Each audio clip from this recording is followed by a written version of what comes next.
অনেক ক্লিপিংই ভাইরাল হচ্ছে, so it's a viral season.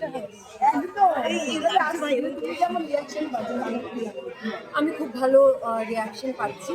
আমি আরেকটু বেটার রিয়াকশন চাই। সো দর্শক যারা এখনো দেখেননি তাদের এটাই বলবো যে প্লিজ যান, হলে আসুন আর ছবিটা দেখুন।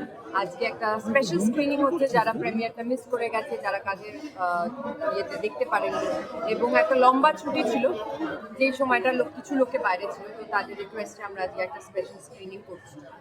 সো বাচ্চাদের খুব ভালো লাগছে ছবিটা, এটা একটা অনেকটা বড় পাওনা।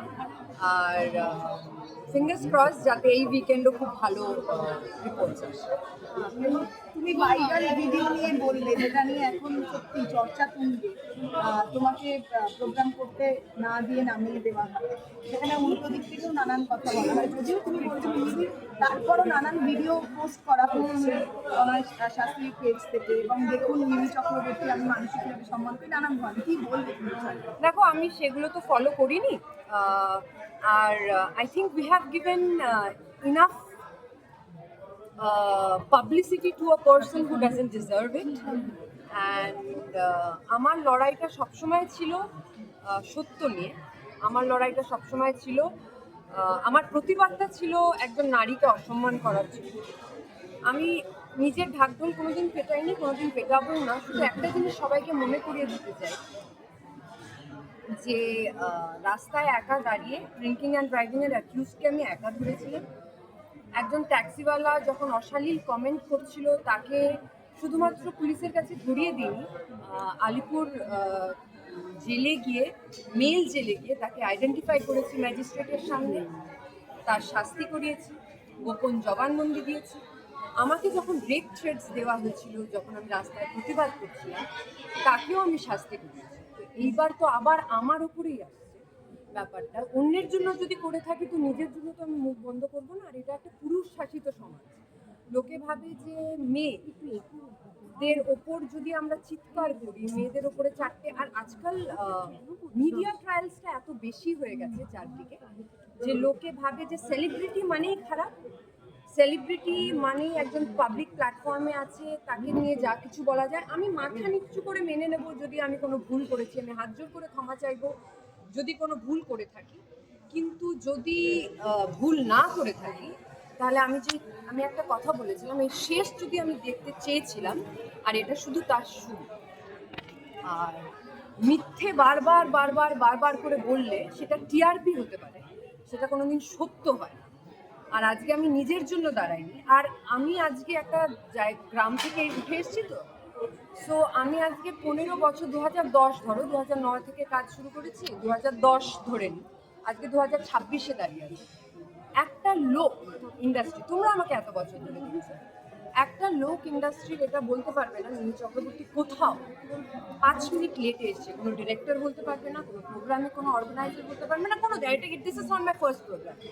আজকে আমি আমার অপমান নিয়ে প্রশ্ন উঠিয়েছি বলে সেই জিনিসটা ডাইভার্ট করে এমন একটা জায়গায় গেছে যাতে সেলিব্রিটিকে অ্যাকিউজ করা হয় যে আমি লেটে এসেছি। কারণ কি, এটাই লোকে খাবে, কারণ কি লোকে জানে যে সেলিব্রিটিরা হয়তো লেট করে, কিন্তু লোকে এটা, আমি এটার কোনো এক্সপ্লানেশন দেবো না, কিন্তু আমি এটাই বারবার আবার বলবো, মিথ্যে কথাকে বারবার বললে সত্যি হয়ে যায় না।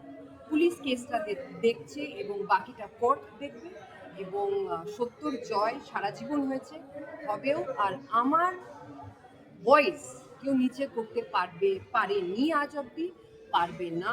আমি ভয় পাই না। আমি যেটাকে ভয় পাই সেটা হলো আমার কর্ম, আর এই ক্ষেত্রে আমার কর্ম এতটাই স্বচ্ছ যে আমি মাথা উঠিয়ে আইবন। তনয় শাস্ত্রী আজকে গ্রেফতার হয়েছে, আজকে গ্রেফতারও হয়েছে। তনয় শাস্ত্রী আজকে একটা গ্রেফতারটা নিয়ে বলো। This is the perspective, that is what I am saying, যে বারবার এই যে আর্টিস্টরা দেরি করে এসছে, এই কথাটা তোমাদের, এটা লোকের টিআরপি বেশি এটা, কিন্তু সেটা তো ডাইভার্সন। একটা মানুষ, আমি বলবো না যে আমি কি করছিলাম না করছিলাম, I was waiting behind the stage for last 20 to 30 minutes, ঠিক আছে, সেই দিকেও আমি যাবো না, এটা তো কোর্ট ডিসাইড করবে। আর আমি বললাম না, আমি যদি ভুল করতাম ক্ষমা চেয়ে নিতাম, কিন্তু ভুলটাকে ভুল না বলে, অপমানটাকে অপমান না বলে সেটার উপরে বারবার অন্য রকম ভিডিও, এরকম আমি শুনেছি, এরকমও বলা হয়েছে যে আমি বাজে ব্যবহার করেছি, তার ভিডিও নাকি লোকে ছাড়বে। সেটা তো যাই হোক ছাড়া হয় না, কারণ কি সেরকম কোনো ভিডিও নেই।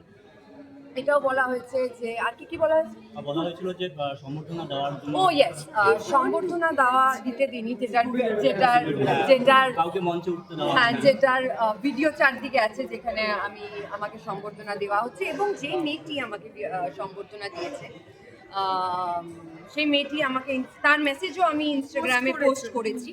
যে মেয়েটি, আমার মনে হয় তোমরা তো মিডিয়া, তোমরা না এই দুপর বলের মতো এদিক ওদিক করো, তোমরা না যেটা সত্যি সেটাকে সামনে রাখো। কারণ কি আজকালকার দিনে এই প্যাপসির চক্করে যেটা হয়েছে, মানে সত্যটা হারিয়ে যাচ্ছে।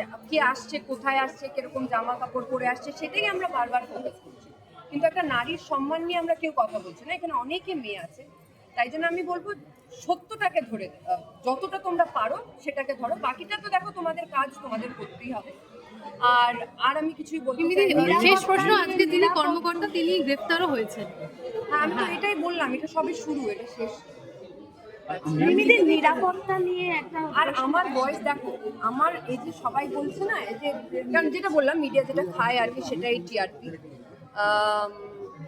শুধু আমার সাথে তো হয়নি, আজকে যদি আমি চুপ করে যাই তাহলে তুমি ভাবো তো এই বাচ্চা বাচ্চা মেয়েগুলো যারা প্রোগ্রাম করে, এবং আমি নাম নেবো না, এরকম আমার কাছে অনেকজনই ফোন করেছে যে আমার সাথেও এটা হয়েছে, আমার সাথেও এটা হয়েছে। আমি তাহলে তোমরা বলছো না কেন? যে আমরা বলছি না, পরে যদি আমরা কাজ না পাই, পরে যদি এটা হয়, পরে যদি ওটা হয়, তো এটা আমার আওয়াজটা এরকম সবার জন্য। তোমাকে নাকি বাড়ি যেতে বলা হয়েছে, Yes. তুমি যাওনি বলে সেই বহিঃপ্রকাশ, এটা কি আমি তোমাদের একটা জিনিস রিকোয়েস্ট করবো, 1:1 কোয়েশ্চেন আনসার আমরা করবো না, কারণ কি আমি আবার বললাম fake publicity, we have given them enough. একটা খারাপ মানুষের অনেকটা পাবলিসিটি দিয়ে ফেলেছি। আর এটাই বলতে চাই যে ভগবানের নাম করে রুদ্রাক্ষ পড়লে ধার্মিক হয় না, ধর্ম কর্ম থেকে হয়, আর কর্ম স্বচ্ছতা এবং সত্য দিয়ে হয়। তো let the court decide what is true. Thank you so much.